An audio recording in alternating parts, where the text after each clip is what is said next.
Hello everyone, welcome back to Continental Food / Cake TV. If today is your first time here, you are highly welcome. My name is Joy.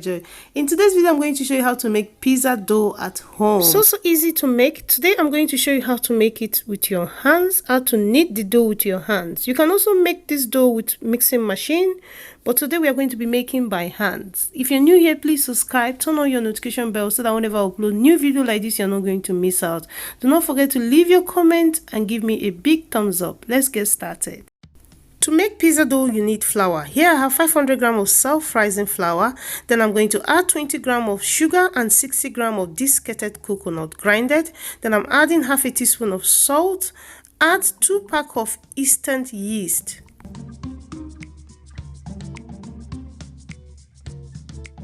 Then I'm going to add 3 tablespoons of extra virgin olive oil.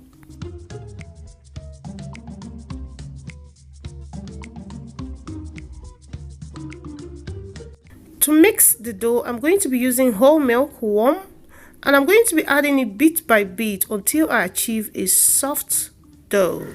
If you notice when mixing, I did not prove my yeast because my yeast is in date. If your yeast is in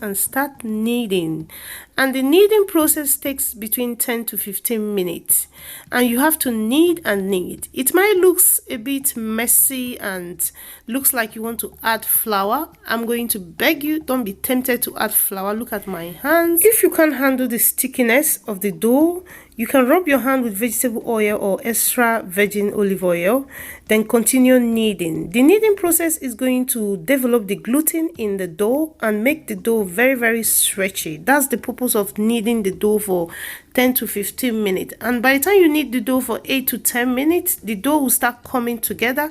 You can see what it's looking like now after kneading for 10 minutes. So the kneading process is very important. If you don't want to use your hands to knead the dough, you can use a stand mixer or a hand mixer. And please remember to use the dough hook when mixing it, and you want to mix in a medium speed for at least 10 minutes.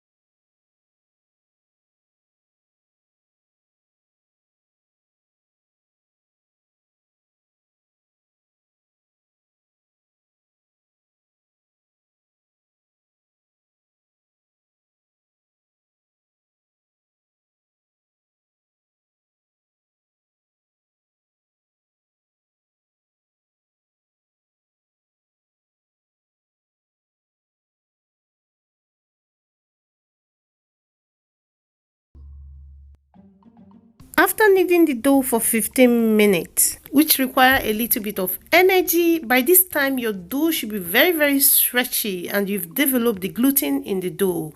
To know if you have the perfect dough, you want to press your finger into the dough and it springs back.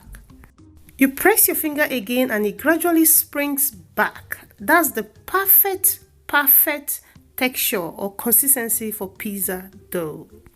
The next step is to transfer to a bowl. First of all, I'm going to oil the bowl with extra virgin olive oil, then transfer the dough and cover with a cling film to rise and double in size. But one tip, you need to keep your dough in a warm place. If you don't have a warm place, you can on your oven 120 degrees for 10 minutes, then off the oven and transfer your dough to the oven. But before that, you want to add some water in your baking tray, then put your dough on top of the baking tray and leave there to rise and double in size.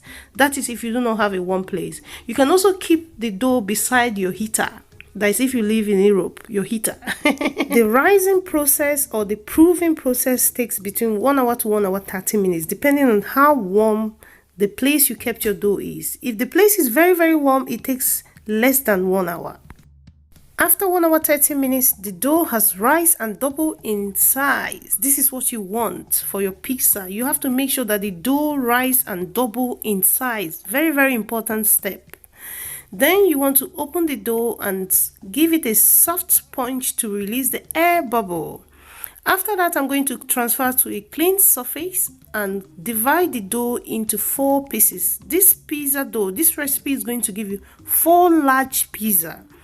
Then if you're making a medium pizza, it's going to give you 5 medium pizza. And you can save the rest of the dough in the freezer or in the fridge for next time you want to make pizza. If you're keeping your pizza dough in the fridge, it's going to last for 36 hours.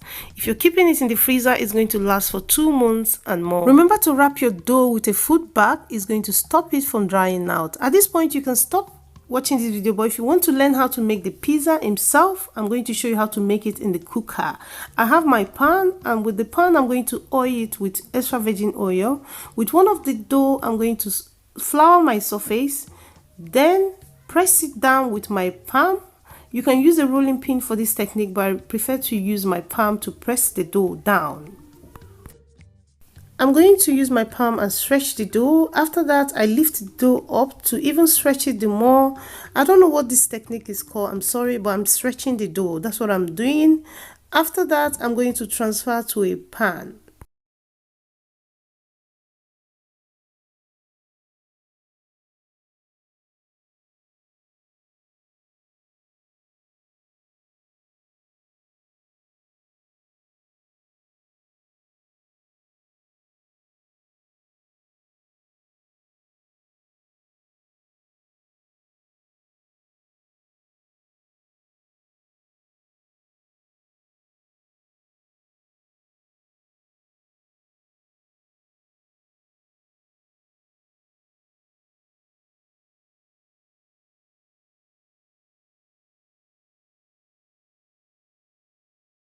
You want to make the pizza in a medium high. If your cooker is in number 1 to 6, you want to use number 3.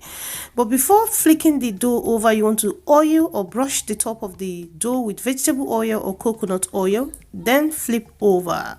And when you flip over, you're going to get this golden brown dough. Beautiful. Next is to scoop in a tablespoon of the pizza sauce. Spread it on top of the dough, making sure it covers the surface of the dough. Please avoid the edge of the dough. After that, I'm going to be adding the cheese, and I'm using mozzarella. Add all the toppings, the chicken, the peppers, onion. You can use any toppings of your choice. If you want to watch the video where I made pizza, 2 ways to make your pizza in the cooker and the oven, I'm going to put the link in the description box. So you want to check that out. You're going to get the full details on how to make your pizza 2 ways. So please check.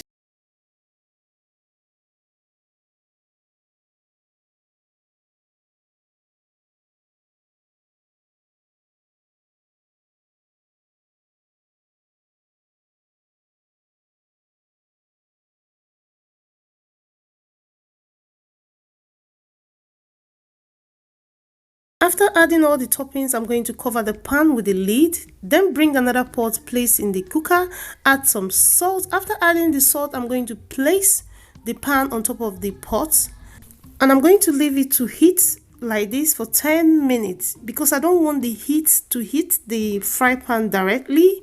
After leaving it like this for 10 minutes, I'm going to take it out and place the pizza pan back in the heat for 4 minutes. After 4 minutes, the pizza will be ready. Look at that. After 4 minutes, this is what the pizza is looking like, ready to eat. but you want to allow it to cool down for at least 1 to 2 minutes. Look at that. I'm going to cut the pizza and show you what it looks like. If you want to make pizza and you don't have oven, this video is for you. Remember to share it with your friends, and even if you have oven, you want to try this method, why not? Give it a try. I have oven as well, but I'm making it in my cooker. Look at that. The pizza tastes so yummy. You don't want to mix this. So yummy. Please try it out and let me know if you're going to be trying it out. Thank you so much. If you're new here, please subscribe, turn on your notification bell. I want to thank all my subscribers, the new, the old. Thank you so much. I really appreciate you all. For all of you who have been liking my video, dropping message, watching my video, I appreciate you all. I want to say big thank you to all of you. I love you all. Check the description box for more information. Love you all. Bye bye.